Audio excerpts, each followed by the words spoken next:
Welcome to Not Milk Never Milk. Subscribe if you're lactose intolerant. Start by preparing materials and a clear workspace for safety and efficiency. Use a 36-inch PVC pipe core and a 24-inch tall canvas outer shell. Cut the canvas to wrap snugly with 2-inch overlap and double-stitched seams. Fill the core first with shredded carpet for shock absorption and textile scraps for density. Add 10 to 15 lb sandbags near the bottom to stabilize weight and balance. Secure the top with 50 feet of 1-inch nylon webbing and 4 steel D-rings for solid suspension. Create a speed bag using leather or synthetic panels weighing 10 to 12 Oz each. Cut panels to a standard teardrop pattern and stitch with heavy nylon thread for durability.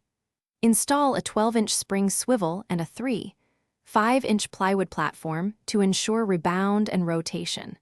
For the double-end bag, select a 6 to 8-inch bladder and wrap protective tape before sewing. Attach 2 elastic cords, 6 to 8 feet long, anchored to ceiling and floor for adjustable tension and rhythm training.